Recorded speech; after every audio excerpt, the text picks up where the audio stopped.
구약 두 번째 주제, 하나님의 구출 계획이라는 주제를 가지고 우리가 출애굽기부터 신명기까지를 살펴보고 있는데요. 오늘의 주제는 성막 제사 첫 번째가 되겠습니다. 레위기 전체를 살펴보는 것이 되겠는데요. 어, 그 가스펠 프로젝트에 보니까 이 레위기 전체의 내용 중에서 주로 제사법만을 다루고 있습니다. 아무래도 제사법이 레위기에서 가장 중요한 핵심 주제이기 때문에 그렇게 다루는 것 같은데요. 오늘과 다음 시간에 걸쳐서요. 번제, 소제, 화목제, 다음 주에는 속죄제와 속건제를 다루도록 하겠고요. 그리고 민수기는 건너뛰더라고요. 민수기는 건너뛰고 모세의 골별설교, 즉 신명기로 넘어갑니다. 그래서 우리가 출애굽기부터 신명기까지를 이제 하나님의 약속으로부터 출발을 해서 모세의 골별설교까지를 보고 있습니다. 광고 하나를 드리면요.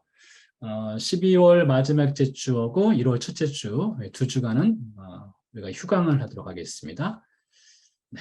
자, 그럼 오늘 주제인 번제, 소제, 화목제를 알아보도록 하겠는데요. 관련된 성경은 레위기서 1장부터 3장까지가 되겠습니다. 레위기서 1장부터 3장까지.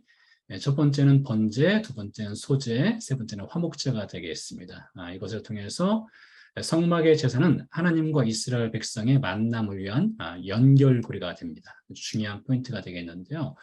우리가 유대교 혹은 이스라엘 종교라고 한다면 우리는 율법의 종교로 알고 있습니다. 율법의 종교. 그러나 이 율법, 이 로라고 하는 것은 하나님의 은혜에 속한 것입니다. 하나님께서 이 그레이스, 이스라엘 백성들에게 주신 이 성경이라는 책은 은혜의 책이에요. 그 은혜 안에 이 법이라고 하는 것이 담겨져 있는 것입니다. 이 제사법을 통해서도 우리는 하나님의 은혜를 발견할 수 있는데요. 왜 그런가 하면 하나님께서는 이스라엘 백성들 혹은 우리들로 하여금 하나님을 만날 수 있도록 하기 위해서 매뉴얼을 주셨어요. 그게 바로 이 구약에서는 이런 제사법들이 되겠습니다. 그러니 하나님께서 이스라엘 백성들로 하여금 자신을 만날 수 있도록 은혜를 베풀어 주신 것이죠.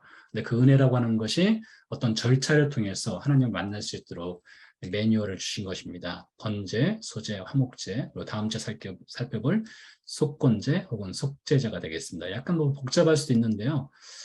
중요한 내용들만 다뤄보도록 하겠습니다. 그리스도와 연결점을 보면 예수님은 하나님과 인간을 연결하는 희생제물이 되어 주셨습니다. 이 모든 제사에는 희생제물이 필요하죠. 그 희생제물이 포인팅하는 것이 바로 예수님이라고 할 수가 있겠습니다. 자, 먼저 번제라고 하는 것을 보도록 하겠습니다. 말씀이 뭐 길지 않으니까 한번 먼저 읽어보도록 하죠.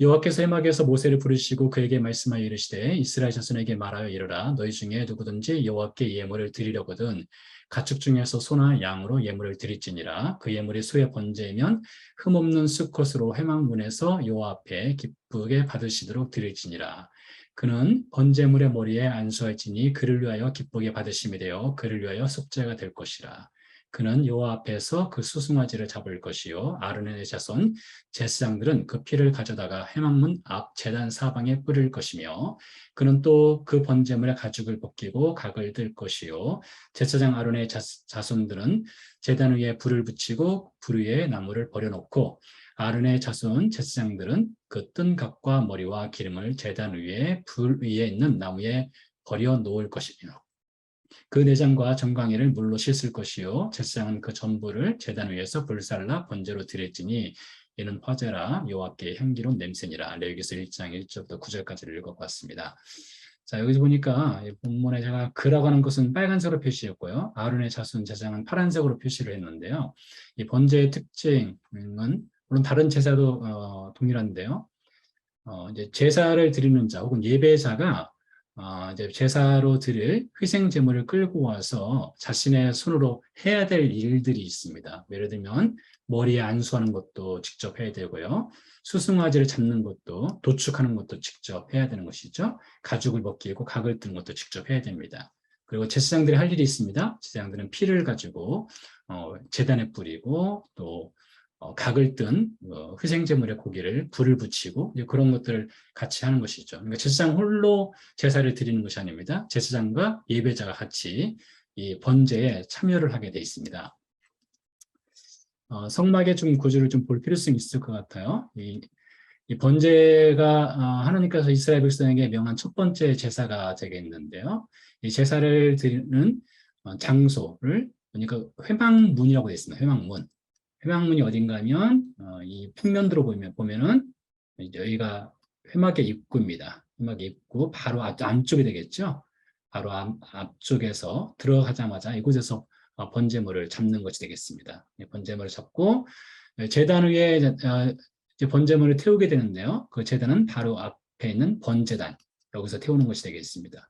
좀 더 해막의 구조로 살펴보면 이 번제단 바로 다음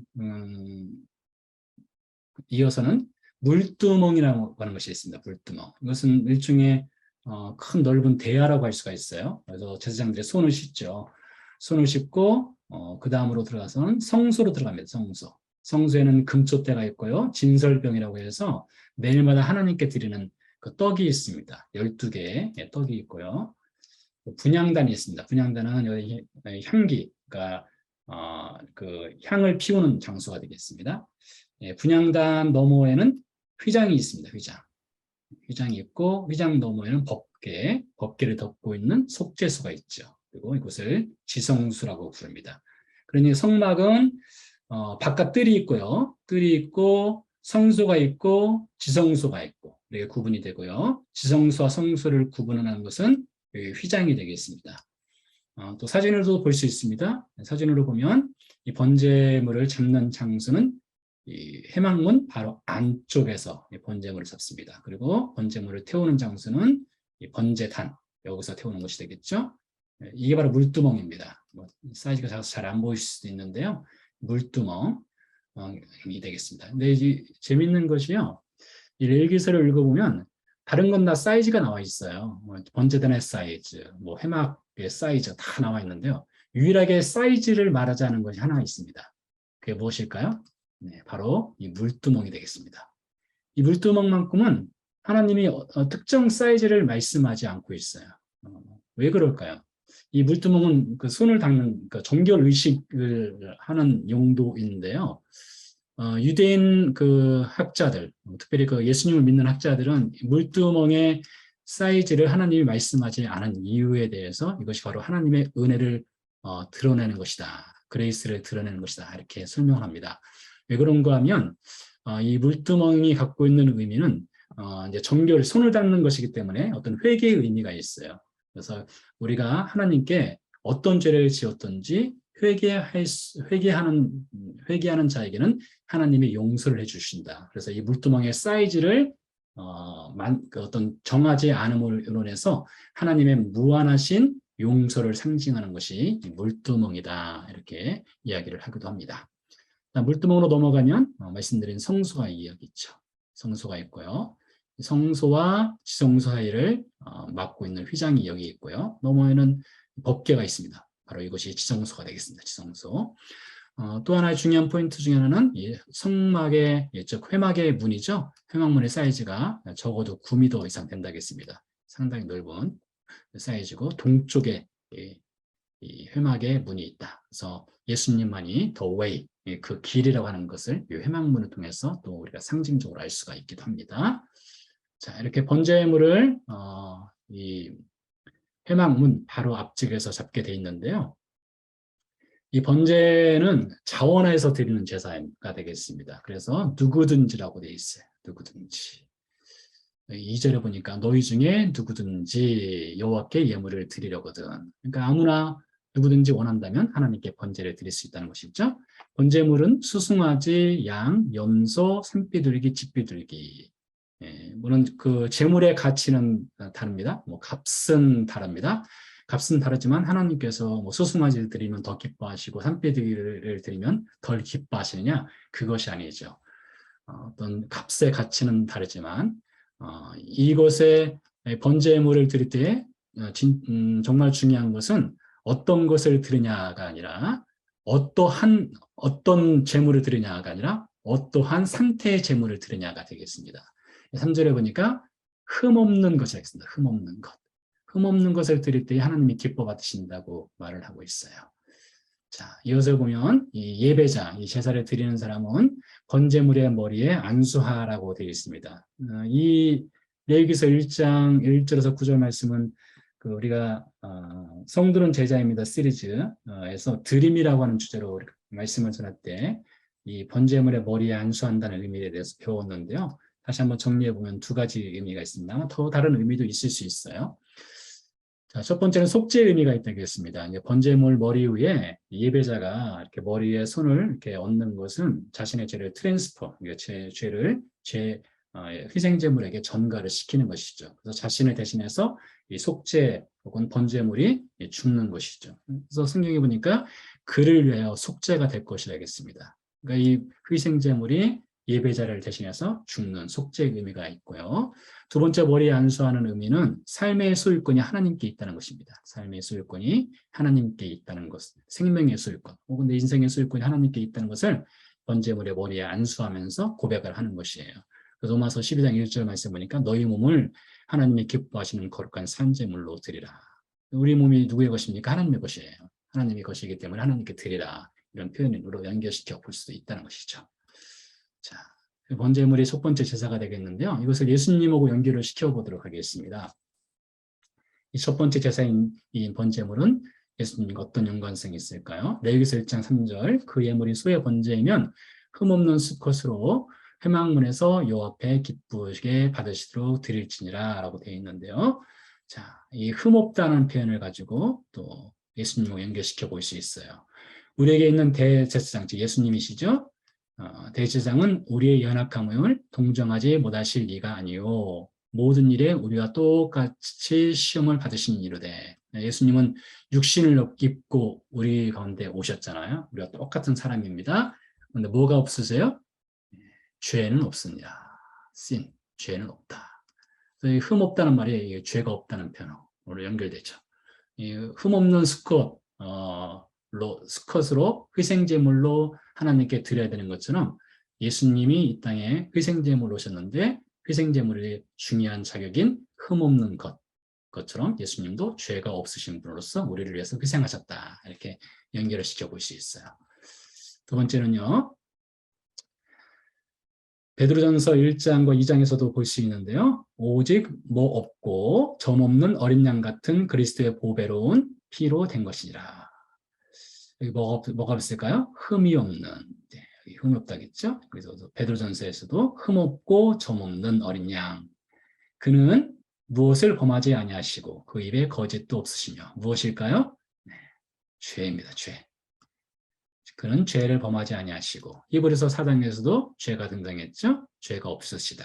예수님은 베드로전서 2장 20절에서 22절에서도 그는 죄를 범하지 아니하셨다. 그래서 예수님이 흠없는 희생제물로서 우리를 대신해서 하나님께 바쳐진 번제물이 되신다는 것이죠.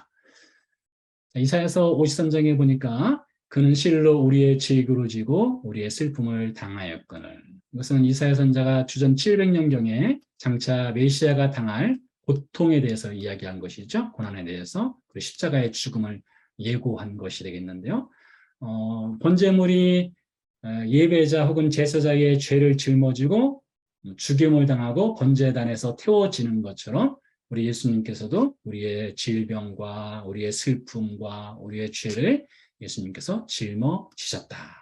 이렇게 연결시켜 볼 때에 예수님은 희생제물로 오셔서 번제단에서 태워지신 분이라고 이어질 수 있어요. 더 볼까요? 인자가 온 것은 섬김을 받으려 함이 아니라 도리어 섬기려 하고 자기 목숨을 많은 사람의 무엇으로 주려 함이니라. 마태복음 10장 45절, 마가복음 10장 45절에 나와 있는 말씀이죠. 여기서 마태복음 20장 28절 말씀을 가져와 봤는데요. 많은 사람의 대속물로 주려 함이니라. 대신해서 속죄물이 되는 거예요. 대신해서 번제물이 되는 거죠. 자, 그래서 예수님께서도 속죄물 혹은 번제물이 되었다는 것을 마태도 이제 이 레위기서를 가지고 근거를 들어서 이렇게 연결시켜서 예수님이 번제물이 되었다 이렇게 말을 하고 있고요. 또 다른 성경 구절을 보면 우리는 그리스도 안에서 그의 은혜의 풍성함을 따라 그의 뭐로 말미암아 속량 곧 죄사함을 받았느니라. 잘못 썼네요. 그의 뭘까요? 네, 그의 피로 말미암아. 제사장이 이제 번제물을 바칠 때 그 번제물의 피를 제단 사방에 뿌린다고 하지 않았습니까? 제단 사방이라면 여기 보시는 여기죠. 이 사방의 제단에 번제물의 피를 뿌리는데요. 예수님의 피 뿌림의 사건, 십자가에서 죽고 그의 피를 흘려주심으로 우리가 죄 사함을 받게 되었다고 연결시켜 볼 수 있죠. 하나가 더 있습니다. 그는 저 제사장들이 먼저 자기 죄를 위하여 다음에 의하고 다음에 백성의 죄를 위하여 날마다 제사 드리는 것과 같이 할 필요가 없으니, 여기서 그는 예수님이십니다. 이는 그가 무엇에 자기를 드려 이루셨느니라. 무엇일까요? 쉽지 않은데요. 단번에, 한 번이죠, 한 번에. 제사장들은 반복적으로 제사를 드려야 돼요. 자신도 죄인이고 백성도 죄인이기 때문에 날마다 제사를 드려야 됩니다. 그러나 예수님은 거룩하신 분이시고 죄가 없으신 분이기 때문에 그분의 피로 단 한 번으로 우리의 죄를 속하시는 그런 역사를 이루셨다는 것이죠. 그래서 이 번제라는 것을 통해서 예수님의 어떤 그 네이처에 대해서, 캐릭터, 그분의 본질에 대해서 알 수가 있어요. 그분은 죄가 없으신 분이시고요. 그분은 흠이 없으신 분이시고, 그분은 우리의 죄를 대신해서 짊어지신 분이시고, 자신의 피를 드림으로써 우리를 속죄하신 분이시다. 이렇게 연결을 시켜볼 수 있는 것이죠. 이렇게 번제 제사를 볼 수 있고요. 두 번째는 소제입니다. 이 소제라는 말이 약간 어려울 수 있는데요. 이게 곡식으로 드리는 제사예요. 곡식으로 드리는 제사. 여기서 2장 1절에서 3절 말씀을 보면 누구든지 소제의 예물을 여호와께 드리려거든 고운 가루로 예물을 삼아 그 위에 기름을 붓고 또 그 위에 유향을 놓아 아론의 자손 제사장들에게로 가져갈 것이요 제사장은 그 고운 가루 한 움큼과 기름과 그 모든 유향을 가져다가 기념물로 제단 위에서 불사를 지니 이는 화제라 여호와께 향기로운 냄새니라. 그 소제물에 남은 것은 아론과 그의 자손에게 돌릴지니 이는 여호와의 화제물 중에 지극히 거룩한 것이니라. 5가지 제사 중에서요, 이 소제만큼은 곡식으로 드리는 제사입니다. 다른 것들은 희생제물이 필요한데 이 소제는 곡식으로 드리는 제사예요. 자, 이 소제를 드리는 장소를 좀 보도록 하죠.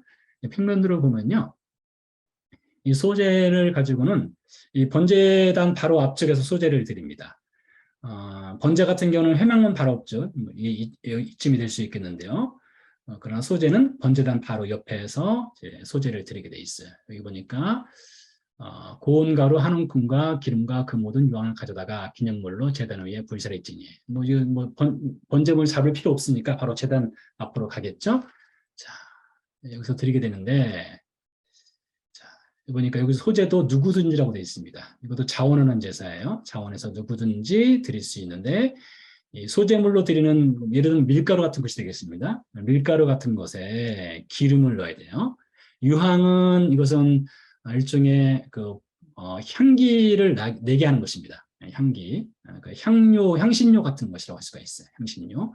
고운 가루하고 기름하고 향신료를 섞어서 하나님께 드리라는 것이죠. 자, 번제는요, 다 태워서 하나님께 드립니다. 그러나 이 소제 같은 경우는 제사장의 몫이 따로 있어요. 속건제도 그렇고요, 속죄제도 그렇고요, 화목제도 그렇고 제사장의 몫이 있습니다. 그렇지만 번제만큼은 다 하나님께 태워서 드리는 것이에요. 그리고 소제물도 마찬가지로 제사장의 몫이 따로 정해져 있습니다. 소제물은요, 고운 가루로 드리는 것인데 여러 가지를 드릴 수가 있어요. 화덕에 구운 것도 드릴 수 있습니다. 일종의 빵이라고 할 수가 있는데요. 무교병이니까 이스트가 들어가지 않은 것이죠. 누룩이 들어가지 않은 것도 드려야 되고요. 철판에 붙인 것도 드릴 수 있어요. 일종의 부침개라고 할 수가 있어요. 냄비 안에 담긴 것도 드릴 수 있어요. 처음 익은 것, 곡식. 그러니까 이스라엘 백성들이 이제 추수를 할 때 절기상으로는 초실절이라고 합니다. 초실절. 이 초실절에 열매를 수확해서 하나님께 첫 번째로 제사를 드리는 것도 소제에 해당됩니다. 자, 근데 이 모든 제사에는 무엇이 필요한가 하면 언약의 소금을 뿌려야 돼요.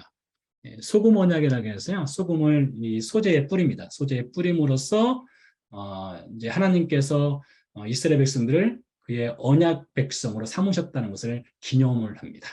하나님께서 우리를 언약 백성으로 삼아 주셨다.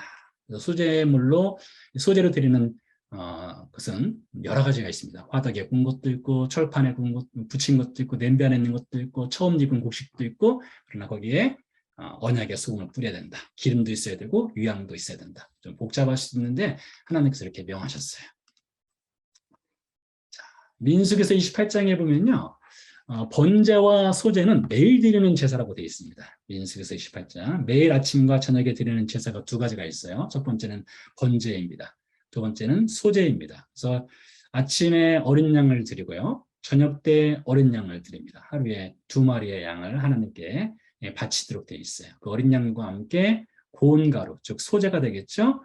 소제와 우리말 성경에는 독주라고 되어 있습니다. 독주라고 되어 있으니까 알코올 성분이 좀 많이 들어간 그 어떤 술 같은 것이에요. 이것을 어린 양과 고운 가루 함께 독주를 뿌리게 되어 있습니다. 독주를 뿌려서 드려야 되는데요.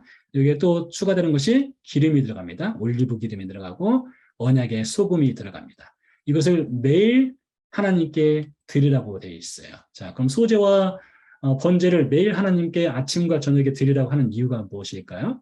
아마 이것은 예배의 생활이 어느 특정한 날이 아니라 매일매일 하나님께 예배를 드려야 된다라는 의미를 우리가 부여할 수 있을 것 같아요.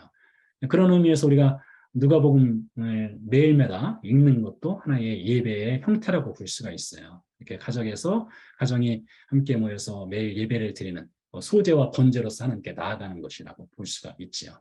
그래서 내년도에 우리가 이 예배 생활, 가정 예배 생활을 좀 더 강조하고자 하는데요. 이렇게 소제와 번제를 하나님께서 매일 아침과 저녁에 드리라고 명을 하고 있습니다.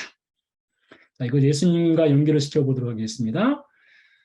자, 요한복음이죠. 요한복음 6장 35절 말씀이니까 예수님께서 이렇게 말씀하셨어요. 예수께서 이르시되 나는 생명의 무엇이니 내게 오는 자는 결코 줄이지 아니할 터요 나를 믿는 자는 영원히 목마르지 아니하리라. 무엇일까요? 나는 생명의 떡이니 브레드를 하겠습니다. 여러분 우리가 하루를 살아가면서 최소 한 끼, 두 끼, 혹은 세 끼, 삼식이라고 하기도 하죠. 한두 세 끼는 먹어야 되지 않습니까? 자, 이게 우리가 매일 먹지 않으면 살 수가 없습니다.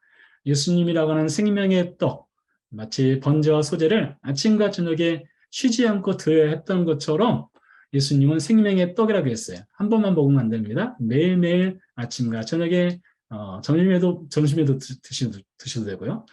자주 먹으면 좋습니다. 예수님이라는 생명의 떡은 다이어트 할 필요가 전혀 없어요.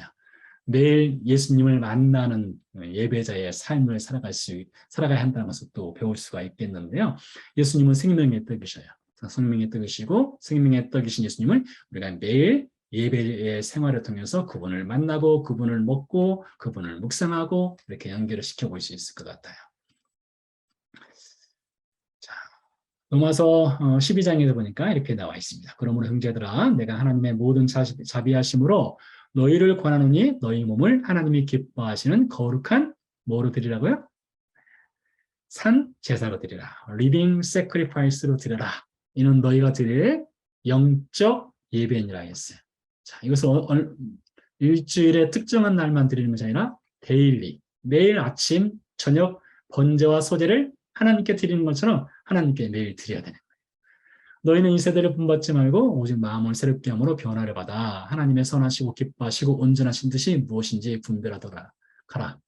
하나님의 뜻이 무엇일까요? 많이 있을 수 있는데요. 매일 예배를 드리는 것이 하나님의 뜻이에요. 하나님이 기뻐하시는 것이 무엇입니까? 매일 예배를 드리는 것이 하나님의 뜻이에요. 매일 소제를 드렸던 것처럼 하나님께 매일 예배자가 되어야 된다. 라는 것을 배울 수 있어요. 자, 하나 더 보면요.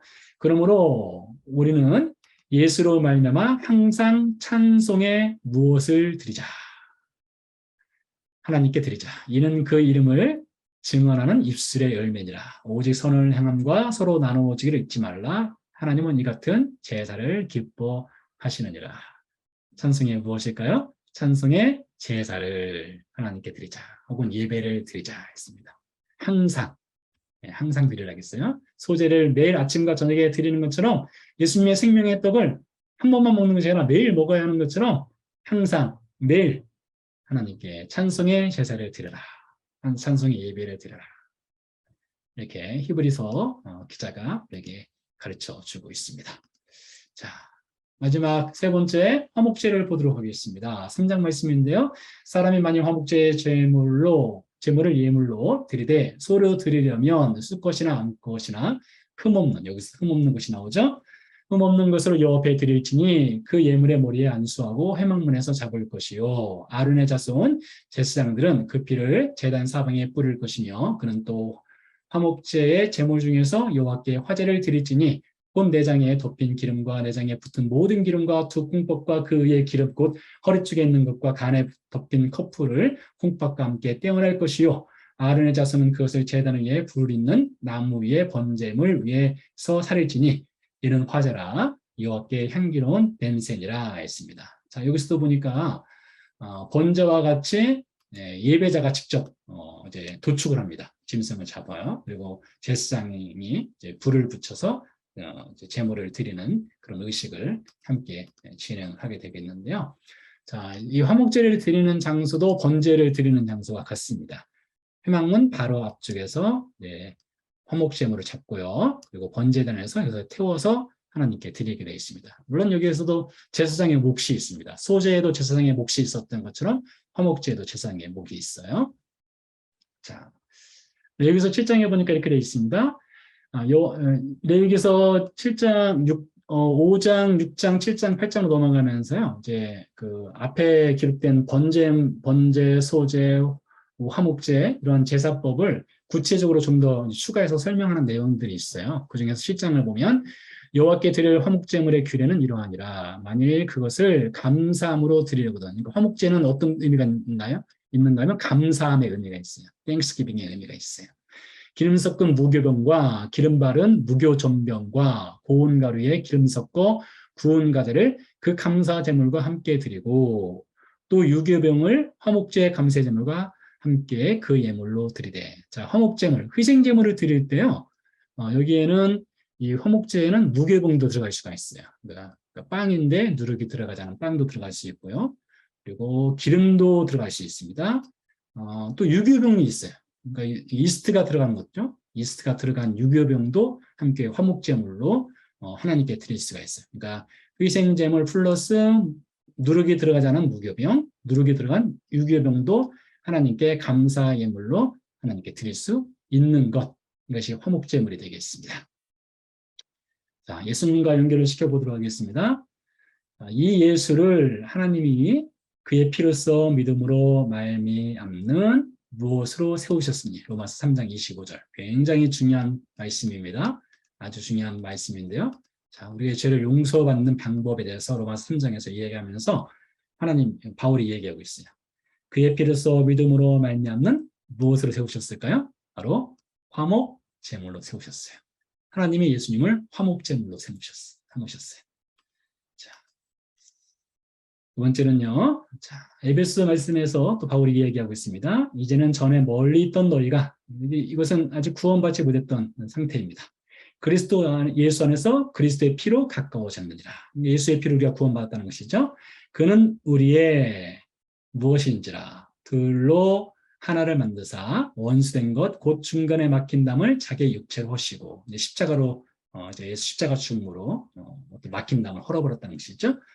또 십자가로 이 둘을 한 몸으로 하나님과 화목하게 하려 하심이라. 원수된 것을 십자가로 소멸하시고. 자, 무엇일까요? 그는 우리의 화평이신지라. 다른 말로 말하면 그는 우리의 화목 제물이신지라 되겠습니다. 자, 이 둘을 한 몸으로 하시고, 이 그림을 보세요. 바울이 여기서 이야기하는 것, 에베소 2장에서 얘기하는 것은 예수님이 화목제물이 되어 주심으로 두 가지 사건이 일어나게 됩니다. 첫 번째는 인간과 하나님이 화목하게 되었어요. 이 죄로 인해서 막혀있던 담을 예수님의 화목제물 대신 예수님의 피로써 이 죄를 없이 하시고 하나님과 인간 사이에 피스메이커가 되어 주셨어요. 우리가 하나님과 하나가 되었죠. 또 에베소 2장에서 바울이 얘기하는 것은 유대인과 이방인이 예수님의 십자가 사건을 통해서 하나로 되었어요. 화목하게 되었어요. 그러니까 우리가 이 예수님의 이 피의 사건, 이 십자가의 사건이 인간과 하나님의 어떤 피스메이커의 역할을 하신 것도 있지만 동시에 우리와 타인, 우리와 어떤 사람이 하나가 될 수 있는 그런 역할도 예수님이 화목제물을 통해서 해 주셨다는 것이죠. 자, 보세요. 고린도전서 5장에 보니까 바울이 이렇게 이야기하고 있습니다. 마지막 포인트가 되겠는데요. 그런즉 누구든지 그리스도 안에 있으면 새로운 피조물이다. 이전 것은 지나갔으니 보라 새 것이 되었다. 우리가 어떤 뉴 크리에이션이 된 거예요. 새로운 피조물이 되었습니다. 모든 것이 하나님께로서 났으며 그가 그리스도로 말미암아 우리를 자기와 무엇하게 하시고 또 우리에게 무엇하게 하는 직분을 주셨대요. 무엇일까요? 우리를 자기와 화목하게 하시고 하나님 예수님과 우리가 피스 화목하게 되었어요. 그리고 우리에게 화목하게 하는 직분을 주셨대요. 자, 우리가 받은 직분이 있습니다. 우리 하나님과 화목하게 되었지 않습니까? 예수님의 피로 그 뒤에 우리가 받은 직분이 있어요.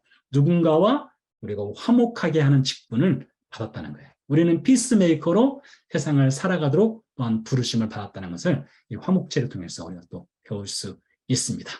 자, 네, 이렇게 해서 우리가 간략하게 번제, 소제, 화목제 세 가지를 알아보았고요. 이 모든 제사는 다 예수님의 사역과 연결이 되고요. 또 우리에게 주어진 어떤 소명과도 연결이 되는 것을 볼 수가 있습니다.